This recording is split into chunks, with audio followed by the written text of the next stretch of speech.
ایک ایک سال کے لیے ملک سے باہر رہتے ہیں, تو ہمارے لیے یہ تو نیچرل ہے نا. وہ کہتے ہیں ہمیں پھر برائی کے خیالات آنا شروع ہوتے ہیں. تو انہوں نے کچھ ایسے کچھ سوال پوچھے, وہ حیا کے خلاف ہیں, میں اس کو نہیں یہاں ڈسکس کر سکتا. میں نے ان سے کہا میاں کے علاوہ آپ کے پاس کوئی راستہ نہیں ہے اپنی خواہش پوری کرنے. تو وہ کہنے لگے پھر ہم کیا کریں, میاں بھی مجبور ہے. وہ کہہ رہے میں کیسے, اور اپنے ساتھ رکھ نہیں سکتا میاں, کیونکہ جو ہے وہ اس کے پاس اتنی تنخواہ نہیں ہے کہ بیوی کو رکھ سکے. تو چند کیس ایسے ہوتے ہیں. اصولی طور پر تو میاں کو چاہیے اللہ پہ توکل کرے. غریب بھی ہے نا, اپنے ساتھ اپنی بیوی کو رکھے. کوئی بات نہیں, میاں بیوی دونوں روکھی سوکھی مل کے کھا لیں گے, کم پہ گزارا کر لیں گے. جو بیویوں کو چھوڑ کے ایک ایک سال 2-2 سال کے لیے باہر جاتے ہیں, یہ شریعت میں بالکل پسندیدہ نہیں ہے. اللہ نے بیوی کو صاحبہ کہا ہے, ساتھ رہنے والی. ساتھ رہنے والی. مجھے وزیر آباد میں 1 مہینہ رہنا تھا. یہ بات ہوگی 2006 یا 2007 کی. انہوں نے کہا کہ 1 مہینہ آپ نے یہاں اسٹے کرنا ہے. بیانات کے سلسلے میں نا مسجد 1 مہینے کے لیے میرے حوالے کی تھی. تو میں نے کہا بھائی میں تو بیگم کے بغیر 1 مہینہ نہیں رہ سکتا. بچے بھی تھے میرے.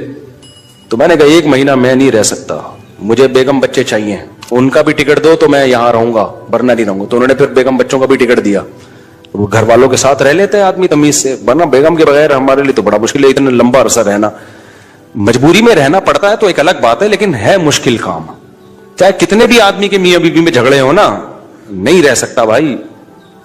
تو 1-1 سال کے لیے پتہ نہیں کیسے رہ لیتے ہیں لوگ بیگم کے بغیر. ٹھیک ہے ان کی مجبوری ہوتی ہے, میں مانتا ہوں, لیکن اس میں کوشش کرو اللہ پہ توکل کرو. بیگم روکھی سوکھی کھا لیں گے, لیکن اللہ میاں نے بیگم کو صاحبہ کہا ہے قرآن میں. صاحبہ کا مطلب ساتھ رہنے والی. صاحبہ کا کیا مطلب ہے؟ ساتھ رہنے والی. تو اس کا مطلب جب شادی ہو گئی تو وہ پھول ترو کی طرح تمہارے ساتھ چپک گئی ہے. پھول ترو کی طرح اس لیے کہہ رہا ہوں کہ لوگ پسند نہیں کرتے, لیکن اللہ نے اس کو آپ کے ساتھ کیا کر دیا ہے, چپکا. اب جہاں جاؤ گے بیگم صاحبہ ساتھ ہوں گی. شارٹ ٹائم کے لیے جانے کا الگ بات ہے, لانگ ٹائم کے لیے جانا ہے تو بیگم آپ کے ساتھ اللہ نے بولو چپکا دیے. وہ خود بھی گناہ سے بچے گی, تم بھی گناہ سے بچو گے. تو اس لیے یہ طریقہ ٹھیک نہیں ہے سال کے لیے میاں بیوی کا دور رہنا. اور پھر خواتین بھی پریشان ہوتی ہیں. تو گناہ کسی کے لیے بھی حلال نہیں ہے. میں نے اس خاتون سے کہا کہ 1 سال آپ کا شوہر باہر ہے, کیا اس کے لیے حلال ہے گناہ کرنا وہاں پہ؟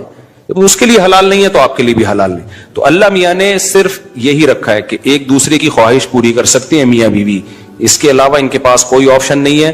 تو اب پھر بھی نہیں آ رہا میاں, تو میں نے ان خاتون کو یہ کہا کہ اپنے آپ کو بزی رکھیں. آپ کیا کر رکھیں بھائی, کوئی پازیٹیو ایکٹیویٹیز میں اپنے آپ کو کھپا دیں. ایسی موویز تو ویسے بھی ٹھیک نہیں ہے دیکھنا, خاص طور پہ فحش موویز دیکھنا, اور ٹک ٹاک پہ صبح شام بے حیائی.